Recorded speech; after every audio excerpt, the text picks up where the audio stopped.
Meninas, meninos, olá! Precisamos conversar hoje sobre ações afirmativas ou discriminação positiva. Trata-se de uma série de políticas públicas que são implementadas no Brasil de forma mais intensa a partir dos anos 1990, 2000, início dos anos 2010, desde a dita redemocratização com a Constituição de 1988, principalmente nos governos Fernando Henrique Cardoso e depois nos governos Lula e Dilma Rousseff. Inclusive com, em 2012, a legislação dita vulgarmente Lei de Cotas de Acesso das populações de grupos minoritários às universidades. Essa legislação era muito bem-vinda, essa legislação tinha, entre outros, muitos aspectos positivos, inclusive o seu artigo 7º, que dava dinamismo a essa legislação, exigindo a revisão dessa legislação com vistas ao seu aperfeiçoamento a cada 10 anos. 2012, 2022. No ano que vem, então, nós vamos ter a revisão dessa legislação. Só que agora nós temos um governo federal, poder executivo e poder legislativo, que tem uma marca de conservadorismo reacionário retrógrado. E com esta característica do artigo 7º, essa legislação corre risco no ano que vem. Então, desde já, nós precisamos ficar atentos, com vistas à manutenção dessas formas democráticas, inclusivas, que foram desenvolvidas no país desde os anos 1980, intensificadas a partir dos anos 1990, 2000 e no início dos anos 2010. Precisamos então ter muita atenção a isto para que isto não se perca. Daí a ideia de agora nós tentarmos debater um pouco sobre ações afirmativas ou discriminação positiva, aspectos gerais com destaque para a educação no Brasil. Vejamos. Perspectiva mundial e operacionalização no Brasil. Como o mundo trata essa questão das políticas afirmativas, das ações afirmativas, a discriminação positiva? Vejamos. Começando com esta reflexão com Boaventura de Souza Santos, temos o direito a ser iguais quando nossa diferença nos inferioriza. E temos o direito a ser diferentes quando a nossa igualdade nos descaracteriza. Daí a necessidade de uma igualdade que reconheça as diferenças e de uma diferença que não produza, alimente ou reproduza as desigualdades. Essa reflexão de Boaventura Souza Santos pode ser lida também através de ações da Organização das Nações Unidas. Primeiramente, eu sugeriria para vocês a Convenção sobre a Eliminação de Todas as Formas de Discriminação Racial de 1965. Esta convenção está dada ainda no contexto daquilo que a própria ONU, na sua carta de fundação, diz sofrimentos indizíveis do período anterior. Sofrimentos da Segunda Guerra Mundial, sofrimentos inerentes ao Holocausto, que precisariam ser eliminados definitivamente, e a Convenção vai nesse caminho. Em 1979, nós temos a Convenção sobre a Eliminação de Todas as Formas de Discriminação contra a Mulher. Há inúmeras outras convenções, há inúmeras outras formas de ação da ONU ligadas a este tema, mas eu destacaria para vocês ainda uma última, a Conferência de Durban de 2001, que vai ser uma espécie de síntese desses movimentos anteriores, propondo uma agenda de superação desses problemas para os países signatários a partir do século XXI, desde o início do século XXI. Vamos ver alguns aspectos inerentes a essas duas convenções, a esta Conferência de Durban. Convenção sobre a Eliminação de Todas as Formas de Discriminação Racial, o que ela diz no seu artigo 1º, parágrafo 4. Olha só, não serão consideradas discriminação racial as medidas especiais tomadas com o único objetivo de assegurar o progresso adequado de certos grupos raciais ou étnicos, etc, etc, etc. Então, vejam, grifos meus, tá? Grifo meu. Então, segundo esta convenção, políticas, ações afirmativas, discriminação positiva, de inclusão de grupos minoritários, tradicional historicamente excluídos, não é discriminação racial. Daí vocês podem se perguntar, tudo bem, mas o que a Convenção da ONU tem a ver com o Brasil, que é um país soberano? De fato, o Brasil é um país soberano, e a ONU não tem mando sobre o território nacional, sobre as instituições brasileiras. Porém, o Brasil ratificou. O Brasil participou da convenção e o Brasil transformou, se eu não me engano, em 1968, essa convenção dentro do corpo jurídico nacional em legislação brasileira, tá certo? Ainda mais, a Convenção sobre a Eliminação de Todas as Formas de Discriminação contra a Mulher, no artigo 4º, parágrafo 1º, e, novamente, a adoção pelos Estados-partes de medidas especiais de caráter temporário destinadas a acelerar a igualdade de fato entre homem e a mulher, não se considerará discriminação. Novamente, convenção já ratificada pelo Brasil está dentro do corpo jurídico brasileiro, está dentro da legislação brasileira.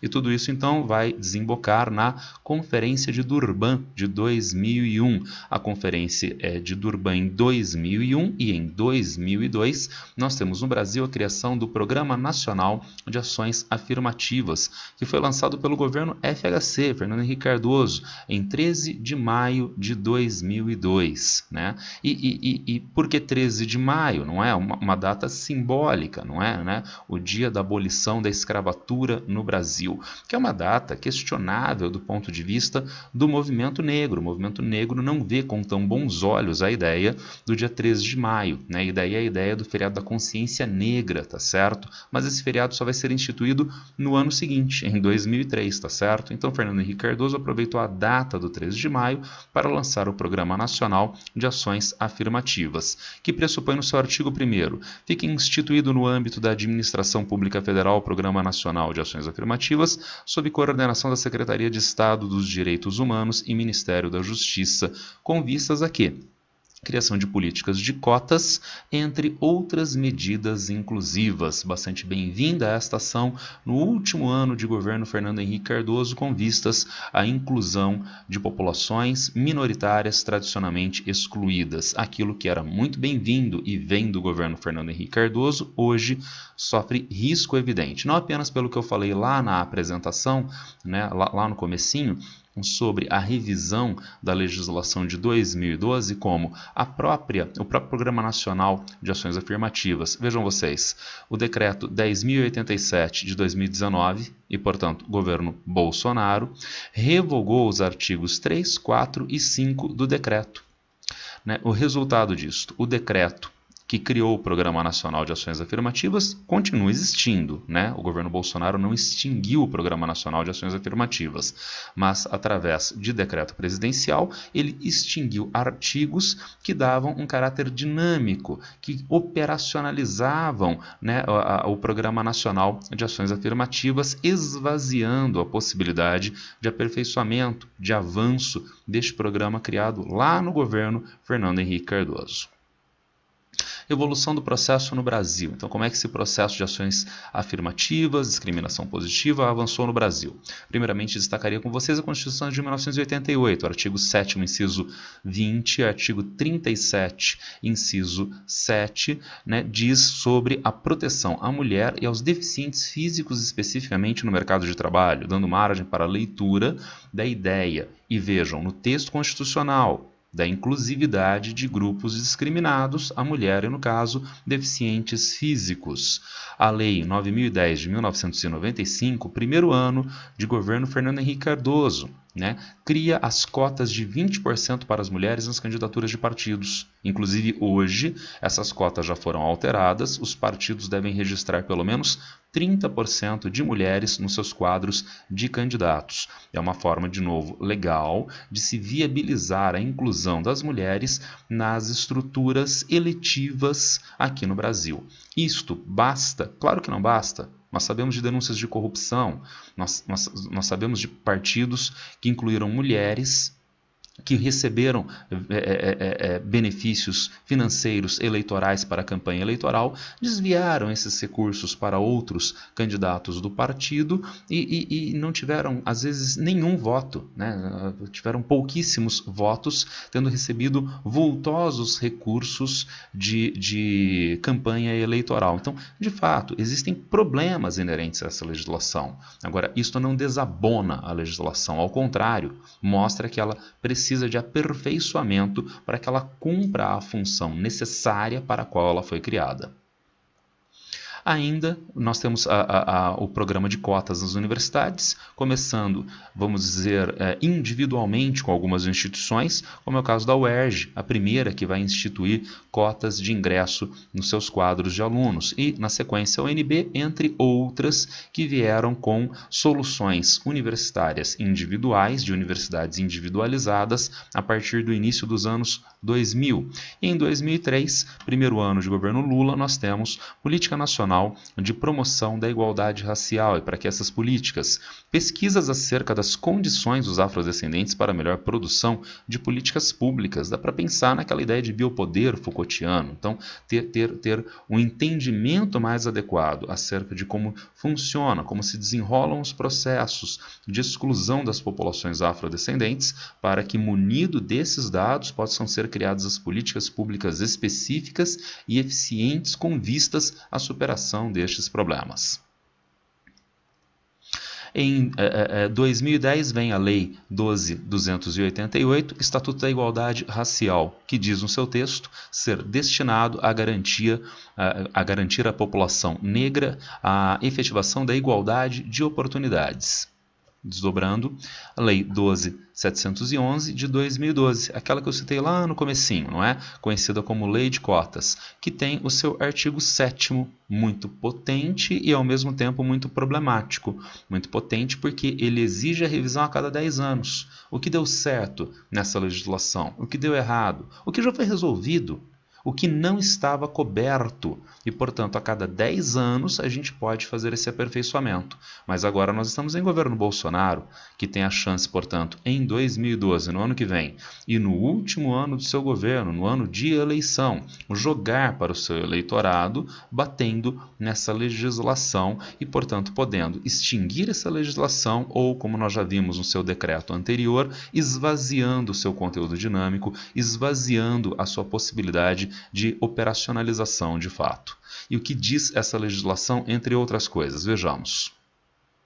Artigo 1º. As instituições federais de educação superior vinculadas ao Ministério da Educação reservarão em cada concurso seletivo para ingresso nos cursos de graduação, por curso e turno, um mínimo de 50% de suas vagas para estudantes que tenham cursado integralmente o ensino médio em escolas públicas. Parágrafo único.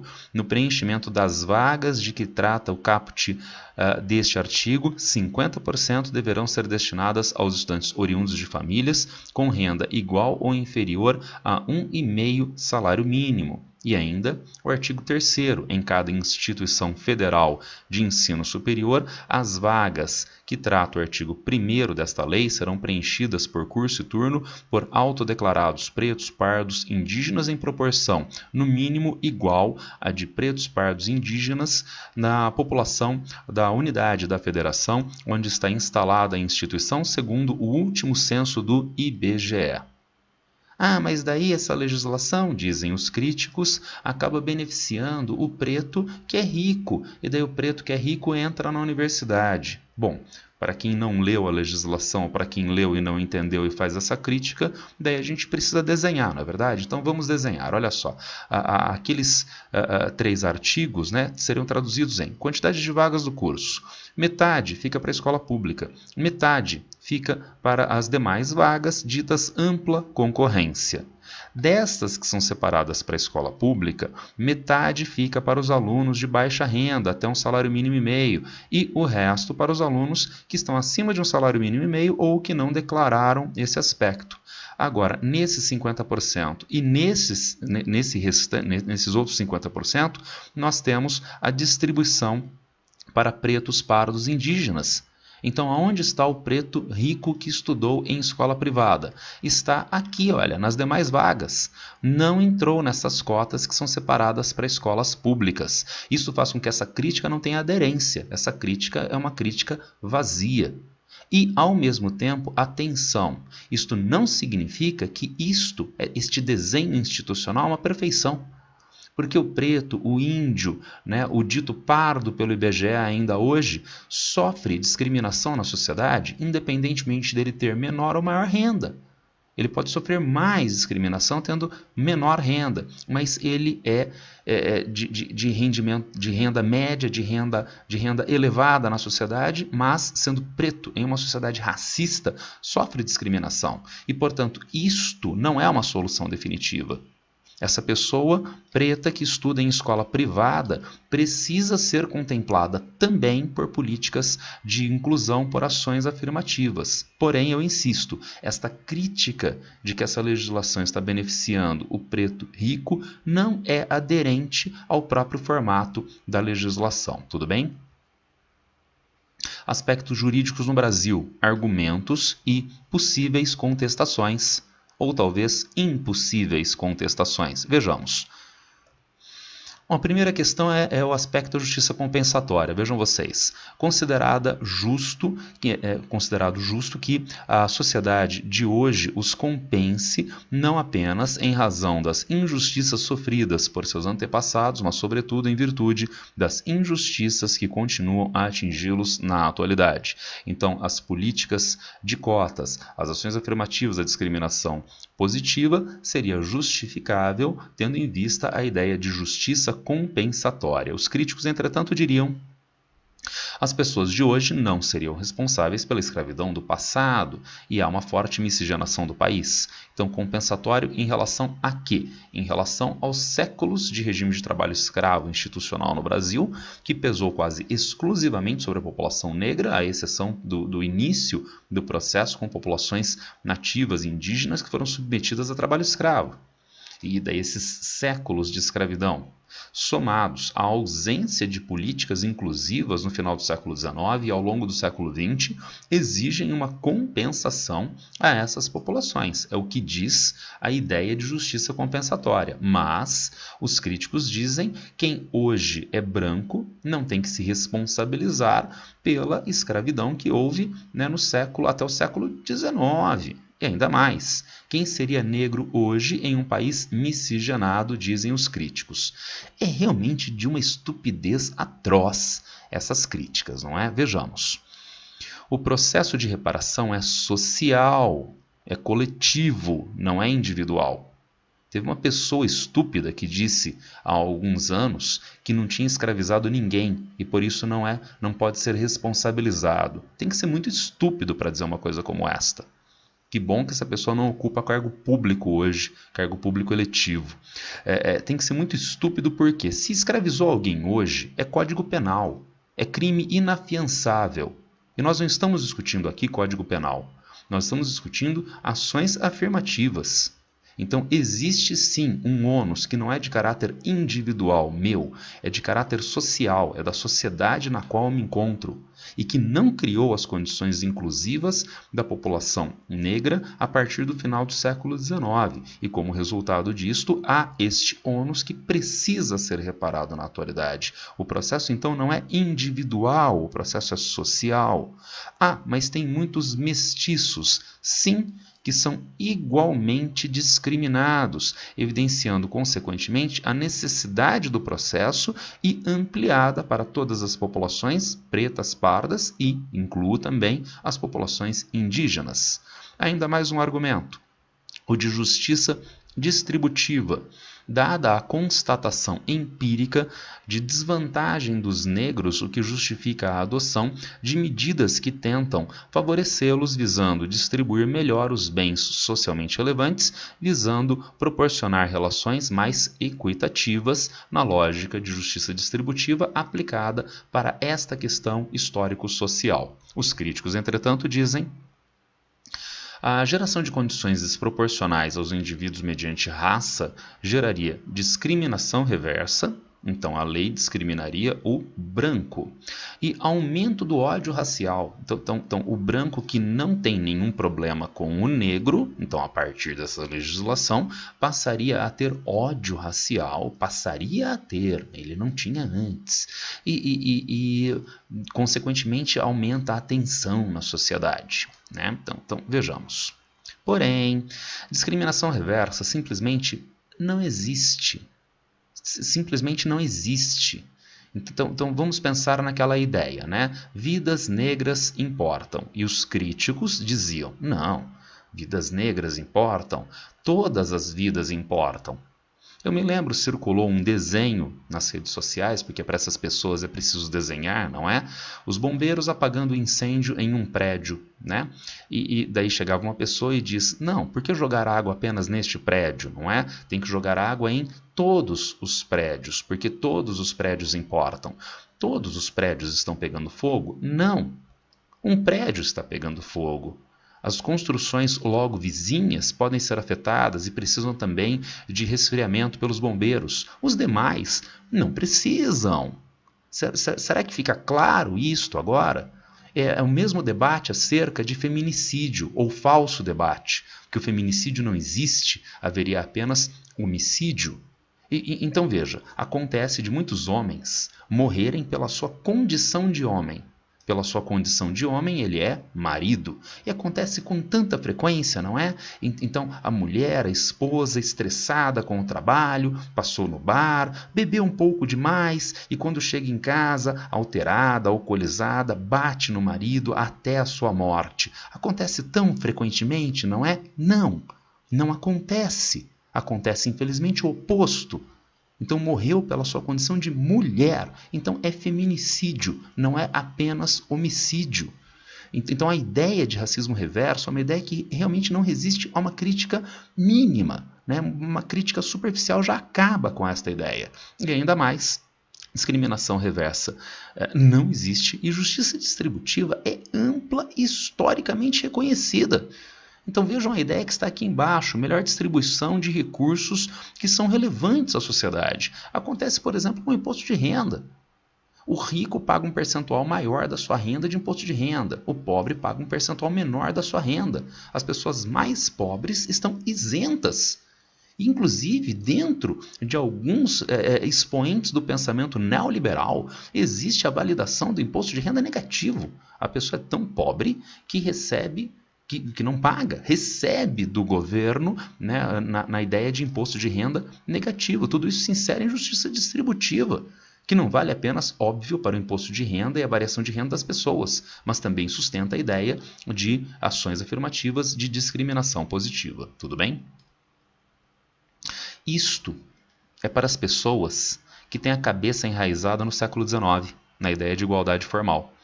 Então a lei criou um diferencial entre as pessoas, daí isto romperia a igualdade formal. Cabeça do século XIX. Cabeça do século XX e XXI, igualdade material.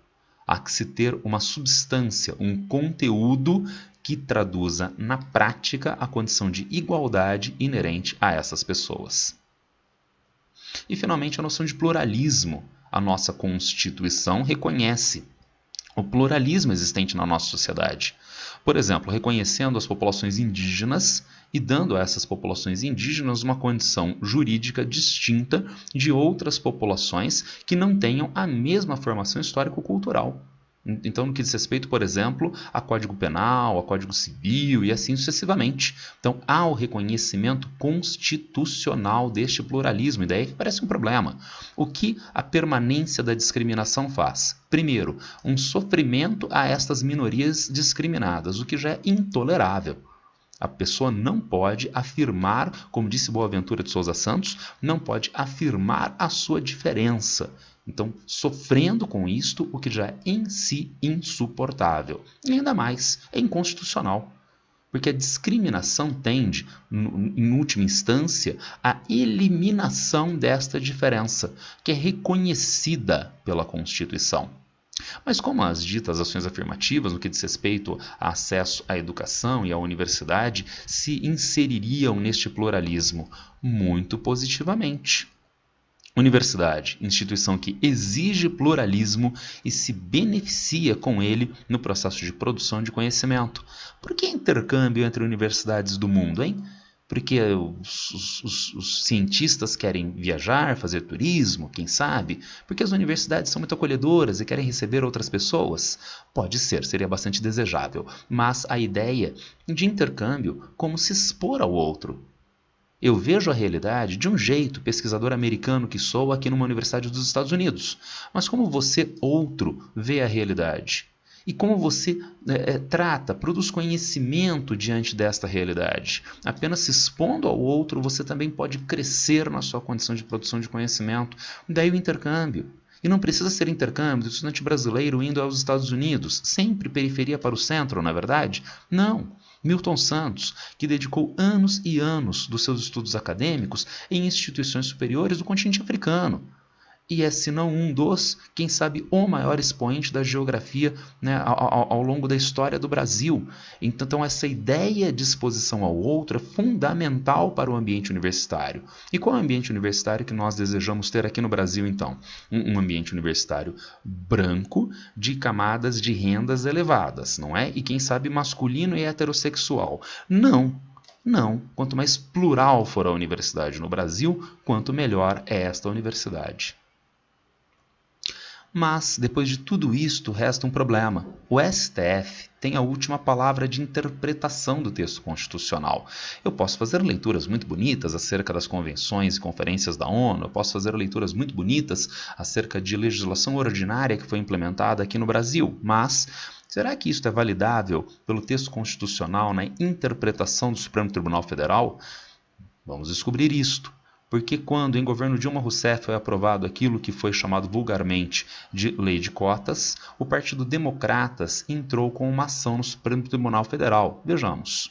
Em 26 de abril do ano de 2012, o relator ministro Ricardo Lewandowski e os demais ministros do Supremo Tribunal Federal julgaram, em sessão plenária, a total improcedência desta arguição de descumprimento de preceito fundamental ADPF número 186.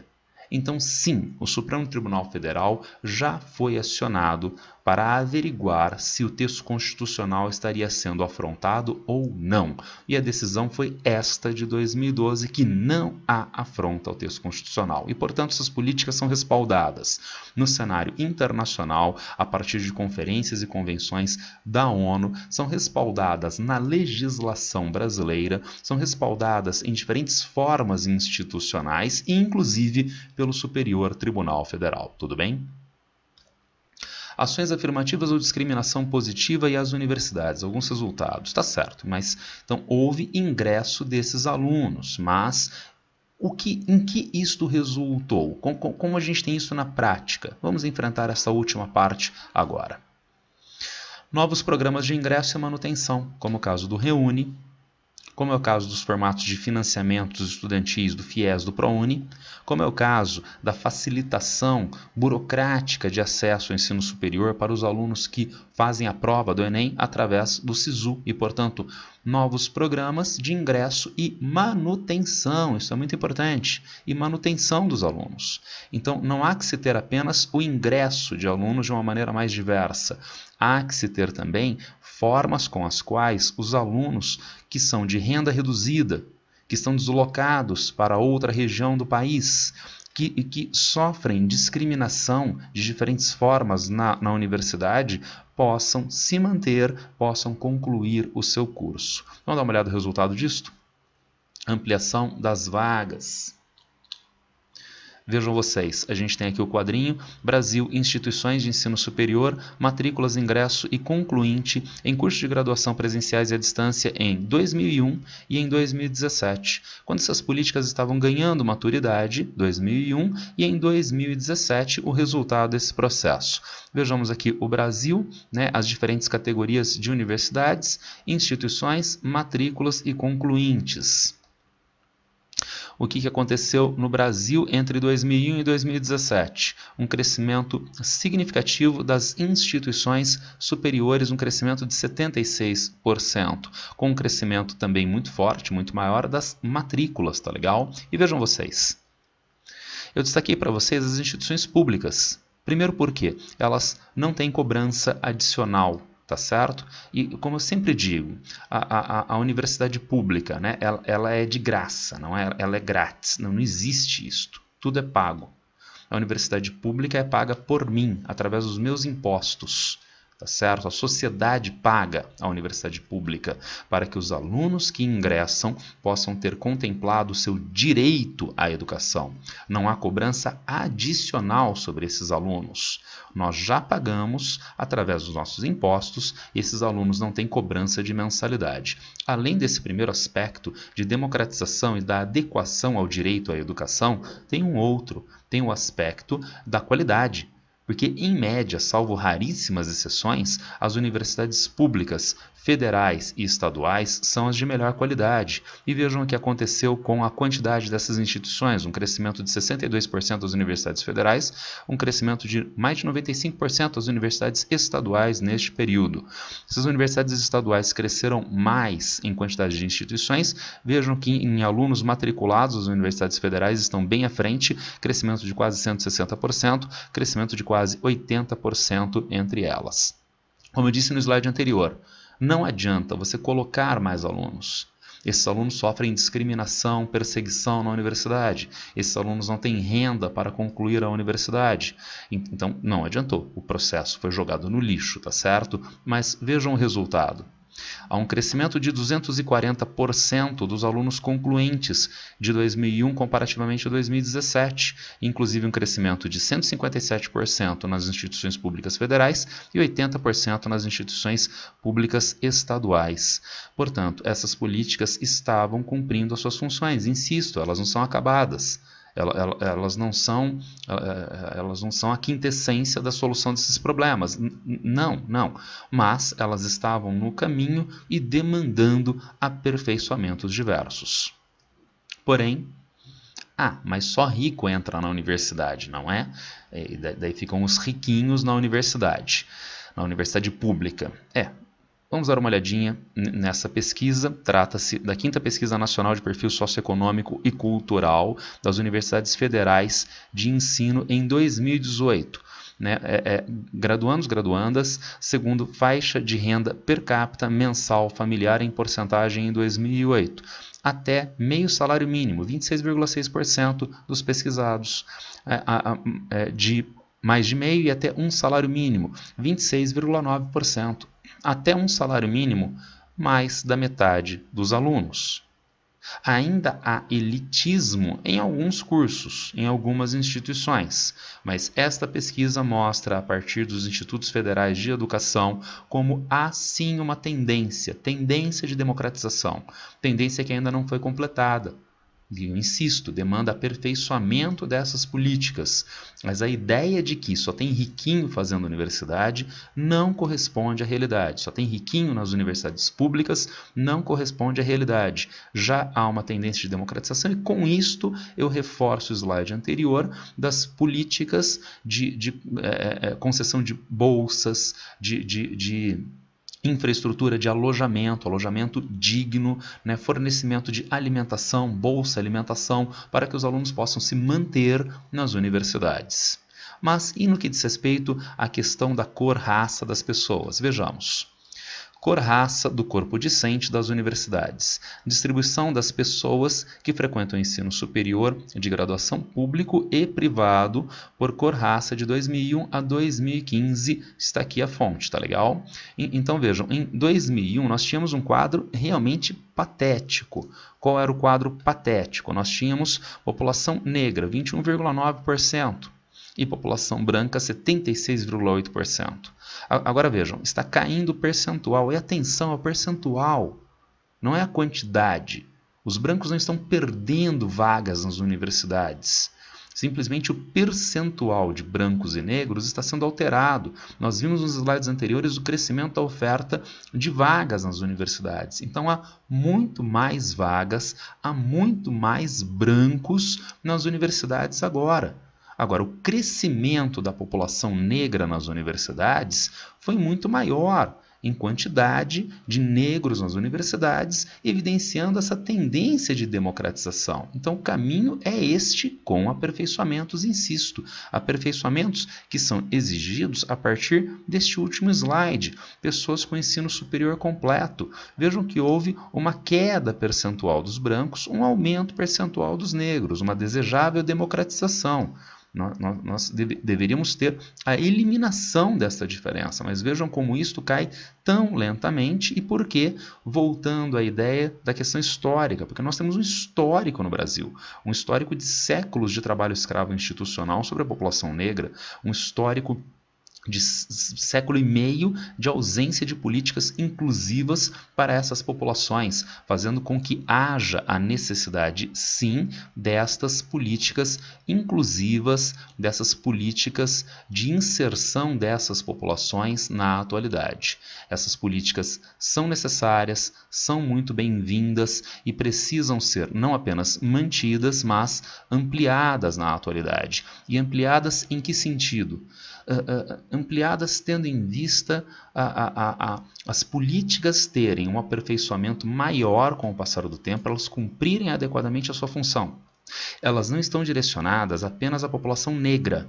Nós vimos, e desde o primeiro slide, por exemplo, a questão das mulheres, mais do que a questão dos negros e mulheres, há outros grupos minoritários excluídos. É o caso dos homossexuais e, portanto, o movimento LGBT, é o caso de imigrantes, é o caso de populações com deficiências físicas. E, portanto, existe uma pluralidade de grupos que demandam estas políticas inclusivas. E ainda um último aspecto importante. Todos esses grupos que se manifestam legitimamente em movimentos políticos não podem perder de vista que no pano de fundo de uma sociedade capitalista concorrencial, nós não superaremos o problema da discriminação, o problema da exclusão, porque o capitalismo se alimenta de diferentes formas deste contexto de exclusão.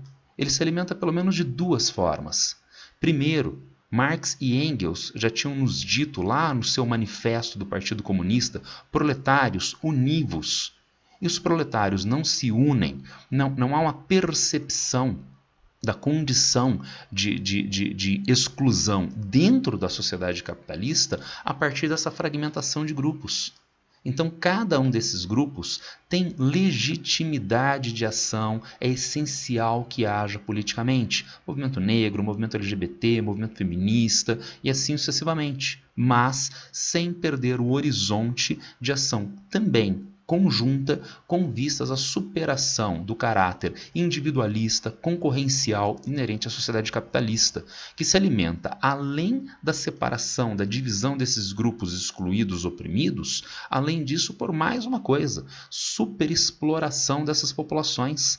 Quanto recebe o negro no mercado de trabalho, tendo mesma qualificação do branco, mesma experiência profissional do branco? Quanto recebe no mercado de trabalho a mulher, tendo mesma qualificação do homem, tendo mesma experiência profissional do homem?